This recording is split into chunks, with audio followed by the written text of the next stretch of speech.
Well, it's a bright, sunny Sunday afternoon and it has finally warmed up. We've had a week of cold and snow, and today it's right now about 55, 56 degrees and no more cold weather, at least for the foreseeable future.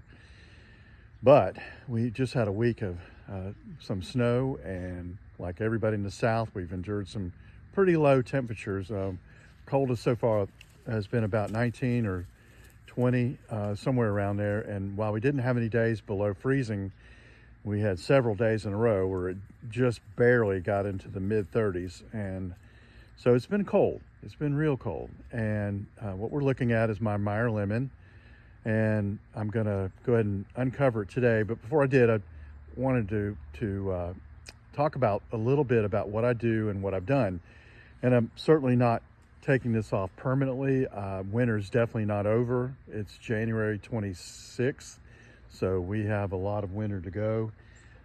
We may have seen our coldest temperatures for the year. I sure hope so, but we may have some cold weather. Who knows? And if we do, I'll be ready. But I wanted to unveil it, so to speak, and we're expecting some rain tonight and mild temperatures for at least the next 10 days. So it'll be good to let the lemon get some sun and exposure to the elements and harden off a little bit and enjoy the sunshine like the rest of us. So as you see, I've got the green blanket over it, and underneath it is a 2.5 ounce frost cloth. So it's got a double layer. And I've read a lot of comments on social media and other places, people saying, well, you know, you can't use frost cloth, you've got to use plastic, or you can't use plastic, you've got to use this. I mean, people need to do what works for them. I'm showing you what works for me. So this is a double layer of frost cloth, and the blanket is not very heavy. As I said in an earlier video, it's really more for aesthetic purposes, but it does provide some protection. And in addition to that, it provides a, if you will, a third layer of insulation, because you have the top layer, then a trapped layer of air, and then the 2.5 ounce heavier frost cloth underneath that. So I'll slowly unveil it if I can using one hand. And as you can see, I took some pains to make sure that it was pinned to the ground, because it's important to keep that air trapped underneath the plant. So we'll do that real quick. And pull this off.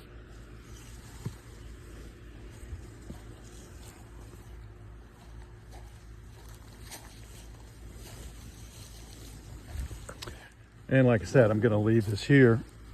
So if I need it again, I can certainly pull that off and do it as needed.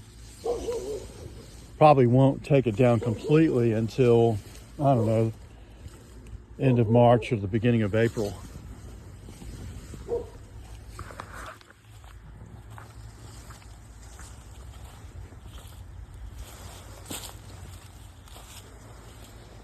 If you chose to leave the frost cloth up, probably would leave just the white one.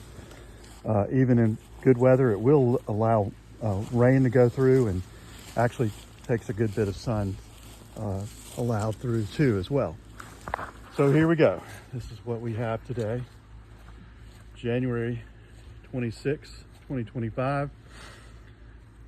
It's been through multiple nights at 20, in the 20s, one night at least 20, maybe closer to 19, and several days in the 30s, and a lot of days in 30s and 40s. And here we go. So as you can see, the lemon is blooming here in January. I never would have thought that I could successfully allow it to bloom in the middle of winter without damage, but here it is. Picked a lot of lemons, but it still has a fair number still on the tree. And here's one.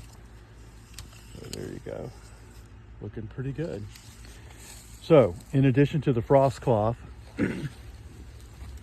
I have the 3 sets of C9 lights the 55 gallon barrel of water almost fell down.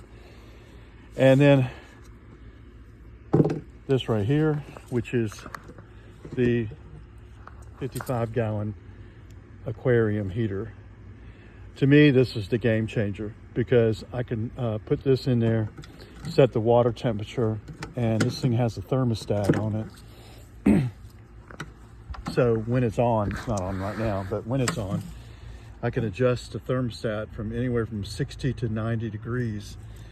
And I have done it as high as 90. I don't really think it's necessary, but it will heat this entire barrel to about 90 degrees Fahrenheit, which is pretty amazing. The C9 lights probably do some good. I'm sure they do, but I use them largely to just as a visual to help me see that everything else is working. So I can't say enough good things about it. This system has done really, really well, and it just looks perfect to me. And in the coming months, of course, I'll take it off completely, remove the structure, and let the lemon grow, and do it again next year. I'll probably raise it up a little bit, make the structure a little higher. I don't think I'll ever get to the point where I let the lemon get more than about 8 feet tall. It just becomes a little unwieldy after that. But I mean, this size lemon tree produces all the lemons we can use and more. We've given a lot of them away. So this is a system that works for me. Everybody has their own system. It may work, whatever works for you is great, but I thought I would share this because I think it works well and is adaptable to anyone in zone 8 or warmer. We would like to grow something like this, but it's just a little bit too cold on some nights for that to be possible without some kind of protection. So here we go. I'll keep everybody posted as we move forward, and I hope everybody has a wonderful week.